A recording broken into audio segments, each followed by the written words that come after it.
출근길 뉴스를 종합해드립니다. 깊이 있는 뉴스 YTN FM 출발 새 아침. 신율의 출발 새 아침 3부 순서 시작합니다. 오늘 낮부터 다시 추워진다고 하죠. 아침이 그다지 춥지 않다고 해서 가벼운 옷차림을 하셨다가는 퇴근길에 고생 많이 하실 것 같습니다. 내일이 영하 11도가 되기 때문에 이 오후부터는 매우 추울 것으로 예상된다고 하죠. 이런 걸 보면 지금을 기준으로 미래를 준비하는 것, 이게 때로는 정확하지 않을 수 있다는 것을 알 수 있게 해주는 부분입니다. 자, 오늘도 여러분들보다 정확한 미래에 대한 시각을 가지시면서 미래 준비 착실히 하시는 그런 하루 되시기 바라겠습니다. 신율의 출발 새 아침 3부 순서, 먼저 광고부터 듣겠습니다.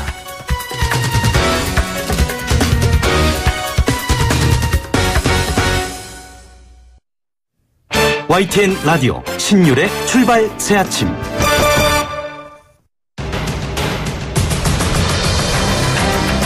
매주 월요일 아침 정치권의 복잡한 이슈를 말끔히 정리해드립니다. 출발당 최고위원회의.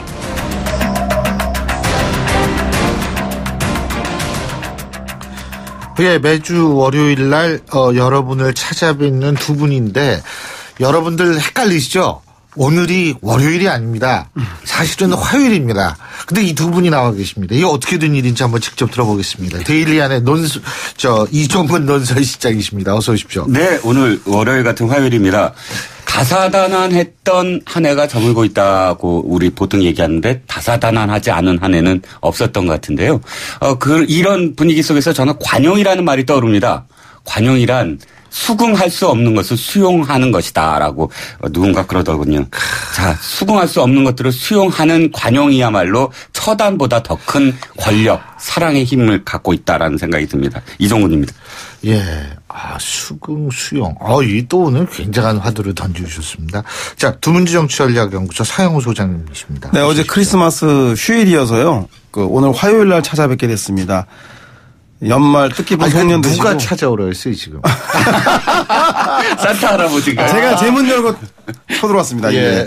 굴뚝으로 내려오셨죠. 네, 뜻깊은 송년 되시고요. 2018년이 황금 개띠입니다. 예. 무술년 황금 개띠에 새해 복 많이 받으시기 바랍니다. 서양호입니다.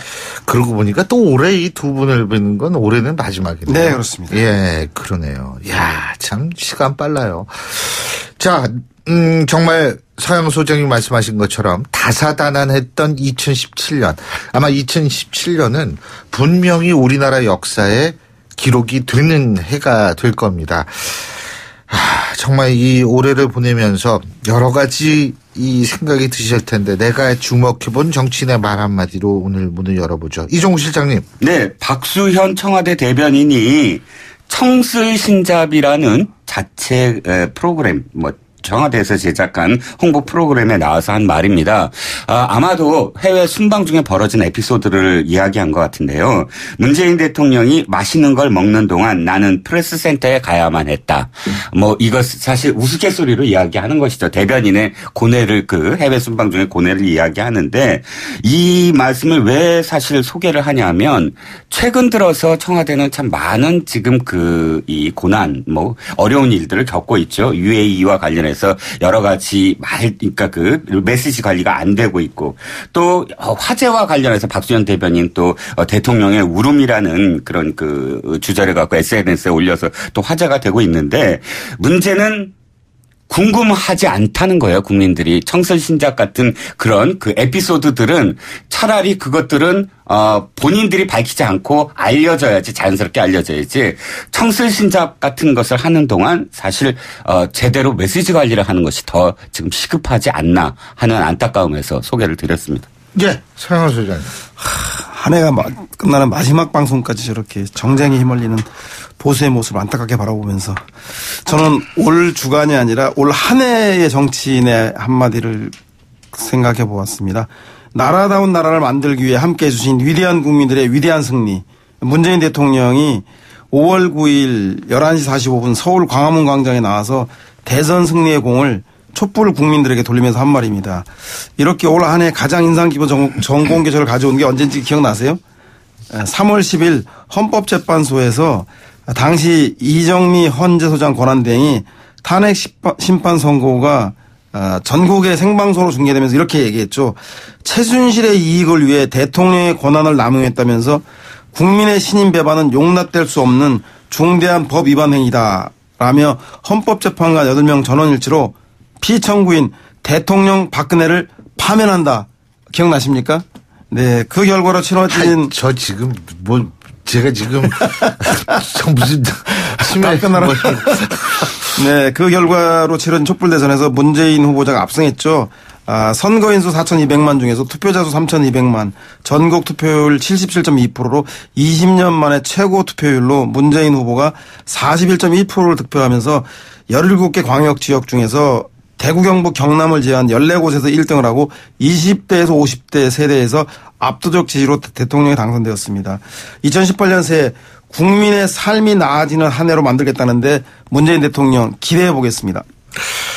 자, 지금 서영호 소장님이 2017년 마무리하면서 기억나는 말씀을 해 주셨는데 여러분들은 또 여러분 나름대로 기억나는 부분이 있겠죠. 근데 사실 2017년 제가 아까 역사에 남는다고 말씀을 드린 이유가 우리나라 헌정사상 처음으로 대통령에 대한 탄핵이 이루어졌고요. 그리고 두 번째로는 사실 이 대선이 그래서 이제 치루어졌는데 조기 대선이요. 조기 대선이죠. 근데 재밌는 거는 뭐냐면 이 대선 주자들이 이렇게 빨리 각 당에 지금 자 보십시오. 자유한국당 홍준표 대표, 그다음에 어디입니까? 바른정당 유승민 대표, 국민의당 안철수 대표. 아니 모든 대선 주자들이 나란히 다 이 당대표가 된 거예요. 사실 이런 일이 과거에는 없었잖아요. 대선에 실패하면 국민 여러분의 뜻을 달게 받아가지고, 예? 대선, 정기 은퇴를 한다든지, 은퇴 선언한다든지, 저는 여러분의 걸 받아들여서 외국으로 떠난다든지. 근데 어떻게 이번에는 몇 달 안 지나가지고 4명이 다 지금 당대표를 하고 있어요? 이거 어떻게 보세요? 두 가지로 떠올라요. 네, 하나는 전혀 없었던 건 아니죠. 시기에 대한 문제일 뿐 지난번 1987년 선거 때 김대중, 김영삼, 김종필, 노태우 이 네 분이 다 나왔다가 노태우 대통령이 당선된 후 세 분이 잠깐 어쨌든 그때도 사실 이렇게 빠르진 않았지만 그때 몇 달은 아니에요. 몇 달은 아니죠. 한 1, 2년 정도. 1, 2년. 그 정도면 충분히 이해가 되는데. 그리고 돌아와서 다 이제 당이 만들어졌는데 네. 이건 것 같아요. 그때와 지금은 다른 건 뭐냐면 그때는 미디어가 별로 없었어요. 네. 미디어가 신문 몇 개, 방송국 몇 개. 그 외에는 이 몇 년 있다 돌아와도 사람들한테 잊혀질 걱정이 없었거든요. 근데 지금은 이 뉴스의 소비 내지는 정보의 소비가 굉장히 빠르다. 정보의 양도 많고 그렇기 때문에 잊혀지는 것에 대한 두려움이 굉장히 클 수밖에 없다. 미디어 때문이다. 저는 또 이렇게 생각이 듭니다. 그렇죠. 정치인들이 제일 무서워하는 게 잊혀지는 거 아니에요? 네. 서영호 소장. 저는 홍준표, 안철수, 유승민 이 세 분 생명 연장의 꿈은 실현했지만 딱 지방선거까지 생명 연장을 특정 제품의 광고는 안 됩니다. 예, 19대 대통령 선거가 끝난 지 6개월 만에 대선에서 패배한 후보들이 당대표로 정치 일선에 복귀했습니다. 아마 탄핵 직격탄을 맞은 자유한국당, 개혁 지지층과 호남 지지율이 붕괴된 국민의당, 탈당으로 반쪽이 된 바른정당 등 정당의 상황이 이들의 조기 복귀를 부추긴 요인 중에 하나일 건데요. 근데 문제는 평양감사도 제하기 싫으면 그만인데 이들이 덥석 당대표 선거에 뛰어들어서 결국 대표까지 된 것은 사실상 확고한 지지 기반이 부재하죠. 이 세 분 모두. 그래서 정치 공백이 길어질수록 우리 이종훈 실장님 말씀하신 대로 당내 영향력이 줄어드느니 차라리 내년 지방선거를 앞두고 공천권을 확보해서 실권을 장악하는 것이 당내 기반을 확보하는 데 유리하다라고 생각했던 것 같아요. 그러나 내년 지방선거 결과에 대해서 만약에 패배할 경우에 이들의 책임론은 더 한층 각인될 수밖에 없습니다. 그래서 지방선거 결과가 이들에게 정치적 명운이 걸려 있는 셈입니다. 홍 대표, 안 대표, 유 대표 모두 오늘을 살기 위해서 내일을 담보로 잡혔다는 점에서 공동 운명체인데요. 아마 지방선거가 이분들의 장래를 결정하지 않겠나 싶습니다. 근데 그 지방선거까지 기다리지 않아도 제가 볼 때 국민의당하고 바른정당 같은 경우에는 이번에 통합이 어떻게 되느냐 여기에 따라서 운명이 갈릴 것 같아요. 지금 반대쪽에서는 투표금지 가처분 신청까지 내고 막 지금 국민의당 난리가 났는데 이게 어떻게 될 것 같으세요? 이종구 실장님. 저는 이건 새로운 현상은 아니라고 봅니다. 늘 되풀이됐던 우리나라 정치 현상 중에 하나인데 뭐냐면 이거죠.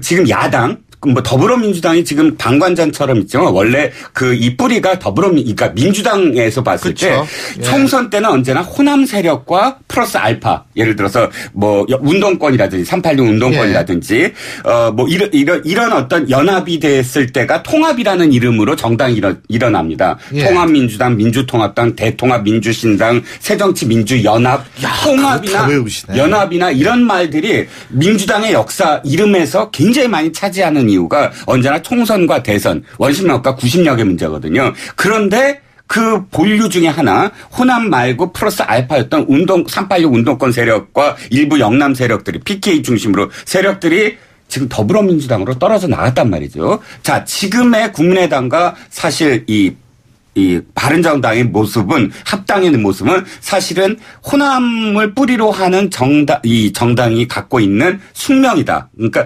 계속 이 플러스 알파를 해야 되는데 총선에 다가와서 어떻게 할 것인가라는 그런 고민 속에서 나왔는데 이 고리가 이번이 저는 마지막이라고 생각을 해요. 어떤 의미에서는 상도동과 동교동 이 가신 정치가 상도동 쪽은 사실은 그 뿌리가 끝났거든요. 새로운 어떤 모습으로 황골탈퇴를 했지만 이 동교동의 어떤 가신 정치가 이번에야말로 좀 이렇게 종식이 된다. 어떤 의미에서는 꼭 나쁜 것이 아니라 그 의미가 나쁜 것이 아니라 그런 어떤 계기가 될 수도 있다. 라는 생각이 듭니다. 예, 서영훈 소장님. 저는 뭐 아주 색다른 시각이 네, 있어요. 저는 진짜로. 현재 통합 문제가 현상적으로 겉에 보기에는 국민의당과 바른정당과의 통합이지만 본질적으로는 자유한국당과 민주당하고 둘 중에 누구와 연대할 것인가의 문제로 귀결될 거라는 생각이 듭니다.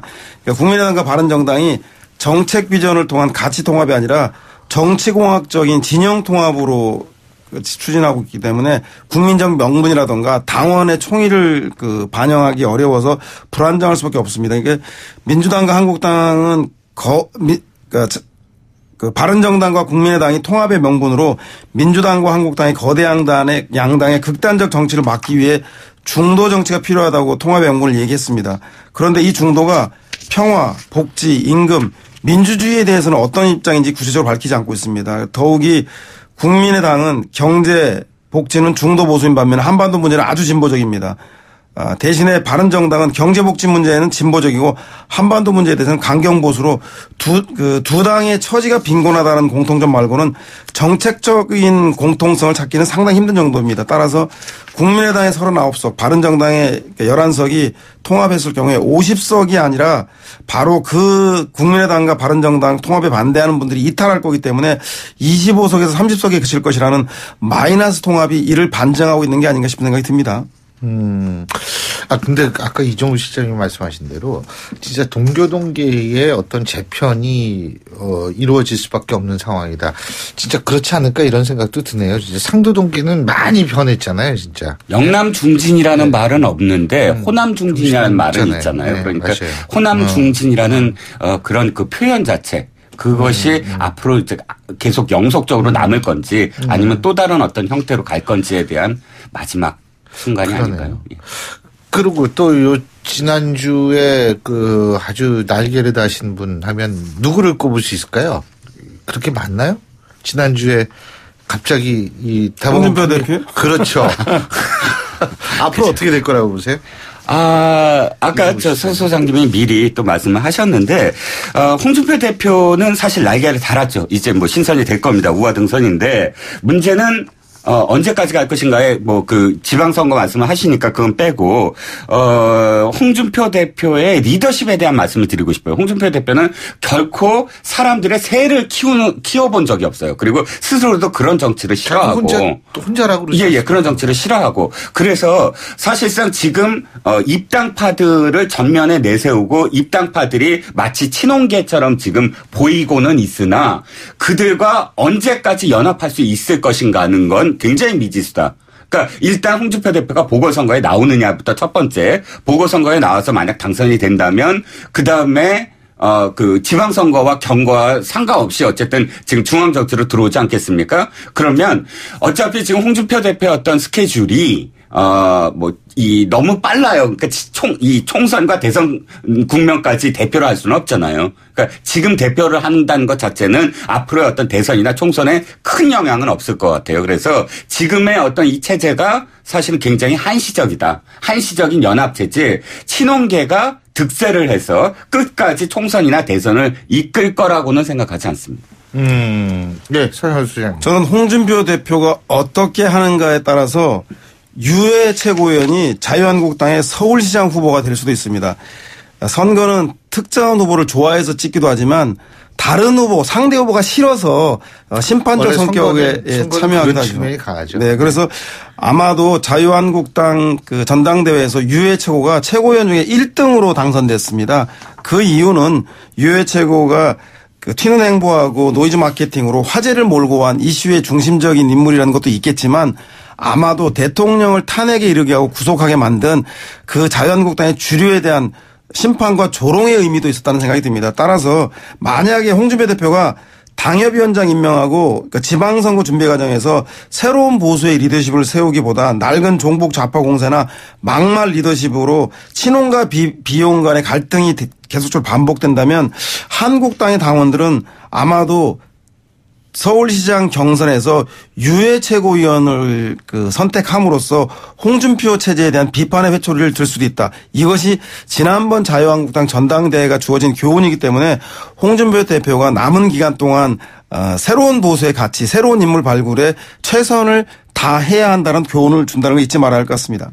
지방선거까지 뭐 그럴 수 있겠죠. 그런데 사실 이 지방선거 얘기가 나왔으니까 말인데 지금 지방선거는 6월 달에 확정이 됐지만 개헌 관련 국민투표를 지방선거와 함께 하느냐.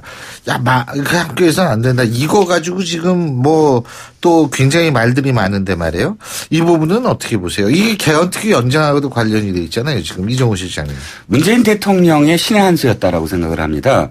어떤 의미냐면 만약에 문재인 대통령이 개헌을 드라이브를 걸지 않았다면 홍준표 대표도 개헌 얘기를 했을 거예요. 적극적으로. 그리고 나머지 안철수 의원이나 혹은 이 지금 바른정당의 유승민 대표도 개헌 쪽으로 해서 각이 세워질 거예요. 개헌계 반개헌.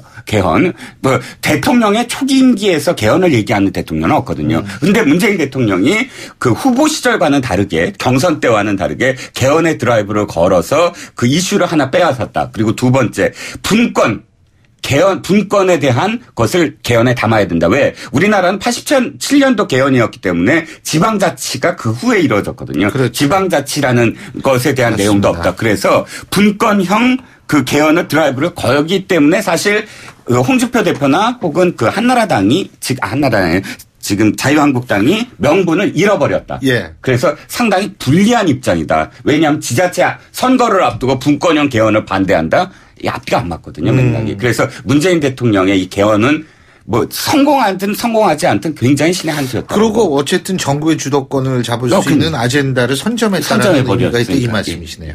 예, 서영원 소장님. 네, 이종근 선생님 말씀하신 대로 자유한국당 아주 곤란하게 생겼는데요.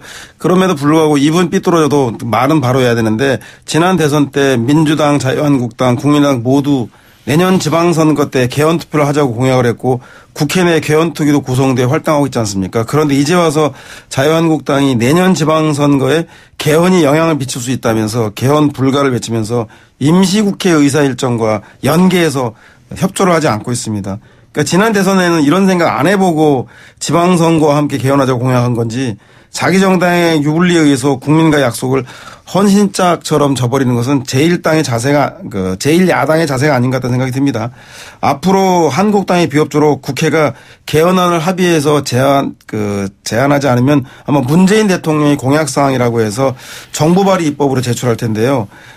제가 볼 때는 그렇게 된다라면 말씀하신 대로 내년 지방선거 때까지 국정 운영의 드라이브를 청와대가 갖고 갈 수밖에 없습니다. 따라서 개헌을 핑계로 32개 민생법안과 감사원장, 대법관 임명 처리, 동의안 처리 등 국회가 해야 될 일을 방기하는 것은 명분도 없고 실리도 잃어버리는 것입니다. 따라서 제가 볼 때는 자유한국당이 2018년까지 개헌하자고 주장하고 있고 민주당은 내년 지방선거 때 개헌하자고 주장하고 있는데 그 두 가지를 포괄하는 안으로 넓게 개헌에 대한 논의의 물꼬를 열어들고 우선 임시국회를 소집해서 시급한 법안과 그 임명 동의안을 처리하는 것이 현명한 게 아닌가 싶은 생각이 듭니다.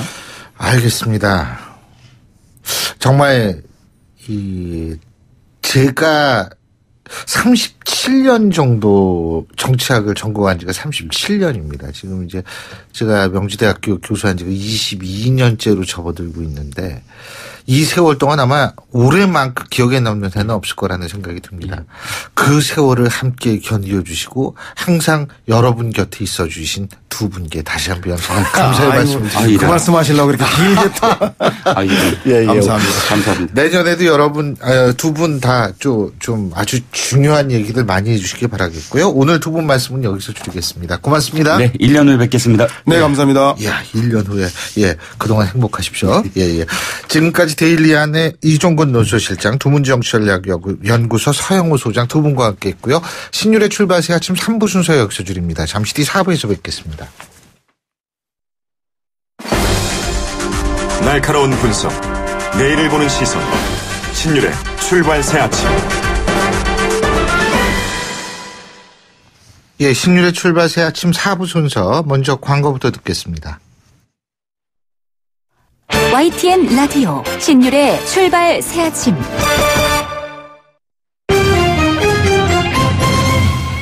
경제뉴스 알아보겠습니다. 한국경제신문의 정인설 기자 전화 연결되어 있습니다. 안녕하십니까? 안녕하세요. 예, 먼저 이 얘기부터 해보죠. 주식형 펀드에 다시 돈이 몰린다. 이거 왜 그런 거죠? 네, 이거 국내 주식형 펀드 얘기인데요. 이달 1일부터 21일까지만 2조 1,400억 원입니다. 네. 2조 원 이상 뭉치돈이 들어온 건 월별로 보면 6년 7개월 만입니다. 네. 그러니까 그동안에는 계속 주식형 펀드에서 돈이 나갔었거든요. 작년 12월부터 계속 빠져나갔고 올 들어 지난달까지 5조 원이 넘는 돈이 빠져나갔는데 이번 달 들어선 계속해서 유입이 되고 있다라는 거죠. 이유가 뭐예요, 그러니까? 일단 12월이 되면 다들 생각하실 거예요. 소득공제, 연말정산 생각하시잖아요. 예. 개인연금, 퇴직연금 이거 다 펀드에 넣는 돈 많거든요. 개인당 최대 700만 원까지 되니까 이걸 꼭 챙겨가셔야 될 것 같고 최근에 제가 계속해서 말씀드렸었는데 해외 비과세 주식형 펀드 연말까지 올해 말까지 비과세 3천만 원 1인당 3천만 원까지 비과세인데 사실상 해외 펀드는 가입한 지 불입한 지 3일 이후에 투자가 되거든요. 사실상 오늘이 뭐 마지막이다 이렇게 얘기를 많이 하는데 네. 그럼에도 이건 국내 펀드입니다. 국내 주식형 펀드인데 이렇게 많이 늘고 있다는 거죠. 최근에 뭐 비트코인 좀비들이 펀드로 옮겼나 이런 생각도 해볼 수 있는데 그것보다는 주식시장이 최근에 조정을 좀 받았습니다. 코스피 지수가 2,500선, 2,560까지 갔다가 한 달 만에 2,440선까지 밀렸거든요. 그래서 개미들이 귀환하는 것 아니냐 이렇게 증권가에서는 분석을 하고 있고요. 예. 내년에도 주식시장이 괜찮지 않겠냐. 아하. 그 무엇보다 설득력 있는 분석은 시중에 돈이 너무 많습니다. 유동성, 과잉 이게 가장 설득력 있는 분석 같습니다. 금리 오르면은 근데 보통 증시가 느려가야지 정상인데. 그렇습니다. 증시 금리 인상 속도가 문제일 텐데요. 다들 예측 가능한 속도 점진적으로 가지 않겠나 이렇게 보고 있는 것 같습니다.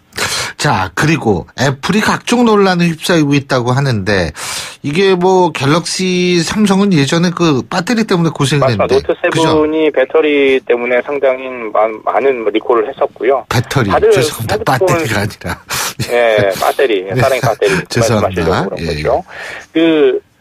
한번 써보면 다들 느끼실 거예요. 왜 2년마다 이 스마트폰이 잘 안 돌아가는 거야? 먹통이 되는 거야? 다들 느끼실 거예요. 2년 시간 폭탄이 들어가 있나 소프트웨어가 또 항상 무거워집니다. 네. 계속 속도가 느려지거든요. 이런 것과 관련해서 아이폰이 덜미가 잡힌 거죠. 작동 속도를 일부러 떨어뜨렸다라고 시인을 한 거죠. 이른바 고객 배신 논란. 그러니까 소프트웨어 업데이트를 하면은 그게 조금씩 느려지는 모양이죠? 맞습니다. 그 2년 단위로 해서 그걸 교체를 하게 만드는 거죠. 신제품 주기에 맞춰서요. 이런 게 있었고요. 또 이제 그 제품력까지 의문이 제기되고 있어요. 애플이 내놓은 에어팟이라는 이어폰을 계속해서 뒤늦게 내는 거죠. 항상 아이폰이 항상 담달폰이라는 별명이 있었는데 다음 달에 나온다. 항상 한국에서 그랬어요. 항상 늦게 나온다라고 해서. 특히나 그것뿐만 아니라 전 세계적으로 6월에 출시한다고 했다가 다음 날 나오고 이런 게 AI 스피커도 그렇고 블루투스 이어폰도 그랬다라는 거예요. 그래서 제 고객들이 약간은 어떤 신뢰의 생각을 다시 하게 된다라는 거죠. 근데 지금 이번 애플 위가 배터리 게이트에서 시작됐다는데 이건 뭐예요? 앞서 말씀드린 것처럼 삼성은 노트7 때문에 상당한 홍역, 그렇죠. 힘든 시기를 겪었는데요. 애플은 보통 이렇게 얘기합니다. 배터리가 오래되면 아이폰이 꺼져버릴 수 있으니까 소프트 업데이트를 해라 이렇게 하는데 소프트 업데이트를 하면 속도가 바꾸면 되는 건데. 예. 근데 대부분 탈착형이 아니라 아이폰은 전부 다 그렇죠. 일체형이죠. 그런데 그 바꿔주잖아요. 맞습니다. 그렇게 돈을 더 내고 바꿔주기도 하는데 대부분 상당수의 분들은 뭐 아예 문제가 있나 보다라고 하고 제품을 바꾸는 거죠. 그러니까 업데이트하면 속도가 느려지고 안 하면 배터리 성능이 저하되고 결국에 바꿀 수밖에 없는 상황이 되는 거죠. 이런 부분에 대해서 상당한 그 소비자들의 불만이 계속해서 제기되고 있다라는 거죠. 지금 애플 상대로 한 집단 소송도 이어지고 있다 그러죠. 이제 애플의 본고장이 미국에서 예. 많죠. 다른 나라에서는 뭐 해도 별 의미가 없다라고 해서 집단소송까지 안 되고 집단소송 제도가 발전돼 있는 아주 발달돼 있는 미국에서 뉴욕, 캘리포니아, 일리노이 등에서 집단소송이 계속 이어지고 있고요. 대부분의 소송을 한 이유는 애플이 배터리 결함을 감추기 위해서 속도를 계속 떨어뜨리고 있다. 이런 의구심을 가지고 있습니다. 예. 자, 그리고 신용카드사들이 포인트를 비트코인으로 바꿔주던 서비스를 중단한다고 그러는데 전 이런 서비스가 있는지조차도 몰랐어요. 저도 몰랐습니다. 알았더라면 비트코인으로 좀 바꿔놨으면 포인트가 10배, 100배가 됐을 텐데요. 예. 근데 이게 원래 이미 다 했던 건 아니고요. 일부 카드사가 이제 일부 가상화폐 거래소하고 손을 잡고 했었었는데 신한카드하고 KB국민카드가 15일부터 내지는 20일부터 이 서비스, 즉 포인트를 비트코인으로 바꿔주는 서비스를 중단하기로 했고요. 카드사들은 계속해서 이 가상화폐 관련 서비스를 줄이고 있어요. 지난 9월에는 이제 신용카드로 가상화폐 자체를 살 수 있었거든요. 결제해서 외상으로 살 수 있다는 거죠. 예. 이 서비스도 전면 중단했거든요. 금융사들이 가상화폐와 일정 부분 계속 거리를 두고 있는 상황인 거죠. 자, 그리고 중국이 오늘 한국 단체 관광 관련한 회의를 소집한다 그러는데 이게 얼마 전에 보도됐던 베이징과 산둥 지역에 있어서의 한국 단체 관광의 모집 금지 이거 관련 있는 건가요? 맞습니다. 산둥성이 내년 1월부터 한국 단체 관광을 다시 중단한다라고 해서 논란이 됐었는데 오늘은 베이징 여유국이 중국에 있는 여행사 관계자들을 모아서 회의를 한다라는 거죠. 이거 베이징도 산둥성 따라가는 거 아니냐? 이렇게 지금 불안해하고 있는 거죠. 만약에 그렇다면 사드 보복 처리한다라고 공식화한다라고 해놓고 산둥성, 베이징성이 거의 절반 이상인데 이렇게 하면 사실상 한국 사드 보복도 계속되는 거 아니냐 이렇게 생각을 하고 있는 거죠. 그렇군요. 이거 참 어쨌든 다시 풀리는 줄 알았더니 왜 이런지 모르겠어요. 이거 오늘 회의 안건에 이게 들어가 있는지 안 들어가 있는지는 아무도 모릅니다. 확인은 베이징 중국 여행국만 모든 걸 제대로 잘할 수 있는 건 없어요. 예. 중국은 오늘 항상 안갑하게 다른 거죠.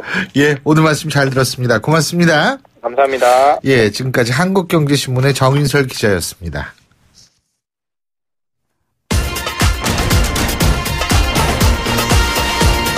여러분이 지금 듣고 계신 주파수는 FM 94.5MHz입니다. YTN 뉴스 FM.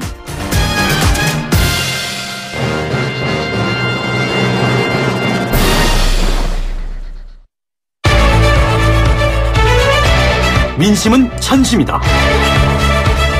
생생한 여론을 통해 우리 사회를 진단합니다. 이것이 여론이다.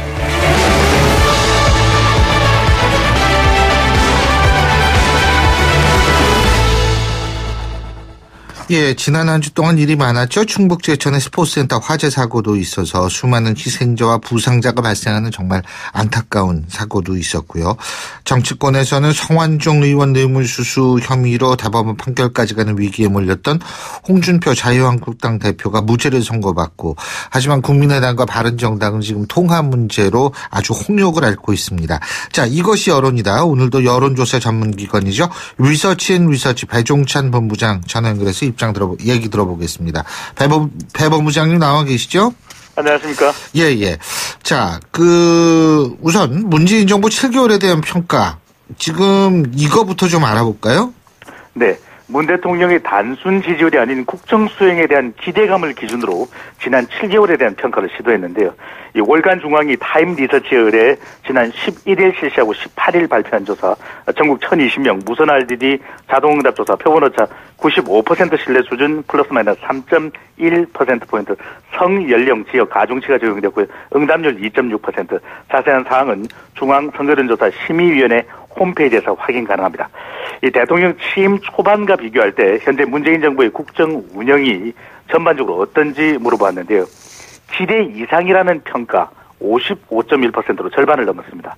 이 기대 이하라는 평가는 22.2%, 보통이라는 응답 20.2%, 잘 모르겠다는 의견 2.4%로 나타났습니다.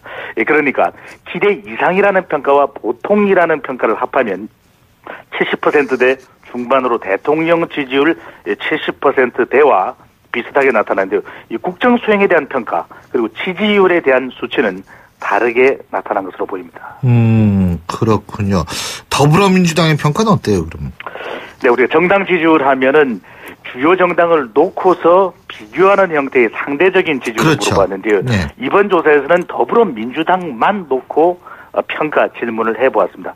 여당인 더불어민주당이 일을 잘하고 있는지 잘못하고 있는지 물어봤는데요. 이 잘하고 있다는 긍정평가 45.5%로 최근에 발표되는 정당 지지율 조사와 큰 차이가 벌어지지는 않았습니다. 이 거의 50% 육박하는 이 긍정평가로 경쟁력 있는 정당으로 보여진대요.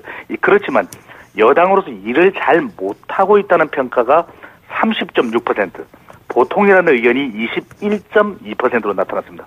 이 더불어민주당만 놓고 보면 이 부정평가도 적지 않은 편인데요. 이 연령대별로는 20, 30, 40 세대에서는 긍정평가가 높았고요. 50대에서는 긍정과 부정이 팽팽했고 60대 이상에는 더불어민주당에 대한 부정평가가 높게 나타났습니다. 그렇군요. 자, 지금 이제 사회가 이제 좀 있으면 이제 다가오지 않습니까? 그렇죠? 네. 근데 지금 문재인 정부의 우선 과제, 국민들이 과연 뭐라고 생각할까요? 더 노력해야 될 과제. 네, 다사다난했던 정유년인데요. 이 일주일만 지나면 무술년 2018년, 물론 음력 기준이긴 합니다만 2018년 새해가 밝게 되는데요. 이 문재인 정부가 더 노력해야 할 과제가 무엇인지를 물어봤습니다. 이 개혁과 적폐 청산이 41.3%, 경제, 민생 문제 해결이 이 38.3%로 이 적폐 청산과 경제 문제를 거의 같은 비중으로 요구하는 것으로 나타났습니다. 이 다음으로는 소통과 이 국민 통합이 세 번째로 꼽혔는데 이 임기 2년차 개혁과 민생 투 트랙 전략으로 가달라는 국민의 주문으로 읽혀집니다. 연령별로는 20대, 30대, 40대에서는 개혁과 적폐 청산을 가장 강조하는 것으로 나타났고요. 50대와 60대 이상에서는 경제 및 민생 문제 해결 쪽을 더 강하게 요구하는 것으로 나타났습니다. 예, 그렇군요. 자, 그런데 지금 내년에 가장 큰 이벤트 당연히 지방선거 아니겠어요? 그죠? 네. 이 지방선거에서의 여야 대결 전망 이런 질문도 있었습니까? 네, 내년 지방선거에서 여당과 야당 중 어느 쪽이 승리할 것으로 보는지 물어봤습니다. 이는 전망이기 때문에 또 후보가 대입되면 분명 다른 결과가 나올 것으로 보여지는 것을 참고하고 들어주시면 좋겠습니다. 여당이 승리할 것이라는 의견이 66.3%로 압도적이었습니다. 야당 승리는 17.2%에 그쳤고요. 현재로서는 알 수 없다가 14.4%였습니다. 이 대통령 지지율이 높고 이 더불어민주당 지지율 또한 매우 경쟁력 높은 것으로 나타나고 있는 반면에 야당의 낮은 지지율이 이번 조사의 전망으로 연결된 것으로 보여집니다. 야당의 낮은 지지율이. 근데 지금 야당의 낮은 지지율 말씀하셨는데 야당 얘기도 좀 물어봤는지 모르겠어요. 이 국민의당하고 이 바른정당 통합 문제요. 두 정당이 지금 합하느냐 마느냐 이거 가지고도 시끄러운데 이게 만약 합당을 한다면 누가 통합정당의 대표가 돼야 된다 이런 것도 있죠. 네, 이번 한 주 가장 중요한 것이 바로 국민의당의 상황이 될 텐데요. 예. 이 가정을 하고 물어본 것입니다. 아직까지 통합 여부가 결정된 것은 아닌 점을 감안하고 들어주시면 좋겠습니다. 만약 국민의당과 바른정당이 합당한다면 누가 통합정당의 대표가 되어야 하는지 물어보는데 상당히 궁금한 결과로 보여집니다. 이 안철수라는 응답이 17.4%, 유승민이라는 의견이 34.4%로 어이구. 통합정당의 대표가 이 유승민이 되어야 된다는 의견이 2배 정도 더 안철수 대표보다는 많은 것으로 나타났습니다. 그런데 제3의 인물, 그러니까 안철수 또는 유승민도 아닌 제3의 인물이 되어야 한다는 의견이 또 약 30%에 육박해서 새로운 인물이 통합정당의 대표가 되어달라는 여론 또한 매우 높은 것으로 나타났습니다. 결국 중요한 것은 호남 지역과 통합이 될 경우 두 정당의 통합정당의 지지층 의견이 누가 대표가 되어야 되느냐는 것일 텐데요. 호남 지역에서는 통합정당의 대표로 안철수 국민의당 대표가 되어야 한다는 것이 34.3%로 나타났습니다. 가장 높았는데 다만 압도적이지는 않았습니다. 통합이 될 경우를 가정해서 통합정당 지지층에서는 누가 통합대표가 되는 것이 낫느냐고 물어봤더니 유승민 46.2%, 안철수 35.5%로 나타났습니다. 예, 그렇군요. 지금 통합정당 이런 질문 결과 이게 이유가 뭘까요? 이렇게 나온 이유가? 네, 그렇습니다. 이렇게 나온 이유는 결국 이 지방선거에서 얼마만큼 효과가 있을 것이냐. 지금 당장 두 정당의 지지율이 매우 낮은 상태에서는 지방선거를 앞두고 뭔가 변화를 줘야 된다는 거 아니겠습니까? 예. 이 국민의당도 대선 평가, 이 전국 정당화해야 된다는 요구가 나타났었는데요. 그렇다면 이 통합정당으로서의 효과가 있는지를 살펴봐야 될 것 같은데요. 네. 이 지방선거 전에 국민의당과 바른정당이 통합을 한다면 이 지방선거 때 어느 정당의 후보에게 투표하겠는지 일종의 이 통합에 대한 효과가 있는지 이 염두에 두고서 물어봤습니다.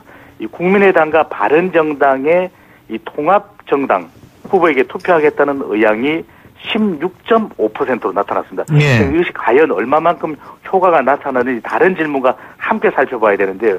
이 같은 조사에서 통합하지 않은 상태에서 이 국민의당 또 바른정당 각각 이 정당의 후보에게 투표하겠냐고 물어봤는데 그 지지율을 합해보면은 11.6%로 나타났습니다. 예. 각각 나갔을 때 두 정당의 후보에게 투표할 의향을 보태보면 11.6%인데 통합되었을 때 통합정당의 후보에게 투표하겠느냐는 의견은 16.5%. 그러니까 이 지방선거에 통합된 정당의 효과가 시너지 효과가 약 5%포인트 정도로 나타났는데요. 과연 이것이 얼마나 많은지 또 이 시너지 효과가 상당히 많아야 이 통합을 하라는 요구 또 통합에 대한 이 의향이 강해지기 때문에 당내 갈등을 봉합할 수 있을 텐데 이것이 아직 이번 조사 결과로는 이 아주 높다라고까지 평가하기는 힘든 그런 결과로 나타났기 때문에 앞으로 이 부분에 대한 것이 이 앞으로 남아있는 4일간의 전당원 투표 그리고 그 이후에 불거질 수 있는 갈등에 대한